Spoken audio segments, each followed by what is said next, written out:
Hello नमस्ते मेरो प्यारो साथीहरूलाई। अनि फेरि पनि सामाजिक सञ्जाल अनि टिकटक फेसबुक युट्युबमा म हाल्न जाँदैछु। अनि नयाँ डिमान्ड फेरि आएको छ फ्री भिसा फ्री टिकटको लागि। तपाईँहरू जान चाहनुहुन्छ भने तपाईँहरूको पासपोर्ट चाहिने डकुमेन्ट पासपोर्ट, नागरिकता, राष्ट्रिय परिचय पत्र अनि ड्राइभिङ लाइसेन्सको सर्टिफिकेट छ भने त्यो कार्ड ड्राइभिङ लाइसेन्सको त्यो पनि लिएर जानु होला। अनि भोलि 13 गते तपाईँको इन्टरभ्यू हुँदैछ। अनि फाइनल चाहिँ 15-16 को हुनेछ।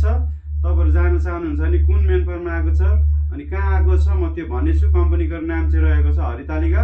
तपाईँहरूले मलाई चाँडोभन्दा चाँडो इनबक्समा मेसेज गर्नु होला अनि कमेन्ट गर्नु होला। अनि तपाईँहरूले लाइक सेयर कमेन्ट फलो गर्नु होला। तपाईँहरूलाई म यो जानकारी दिनेछु। अनि काठमाडौँ स्पेसल जो काठमाडौँमा हुनुहुन्छ उहाँले गर्नु होला है, किनभने टाइम छैन, भोलि फ्री हुन गइरहेको छ। त्यो भएको कारणले तपाईँले काठमाडौँमा हुनेले मलाई मेसेज गर्नु होला है त। सक्नुहुनेले मात्र मेसेज गर्नु होला, नत्र भने मेसेज नगर्नु होला। हस् त, धन्यवाद।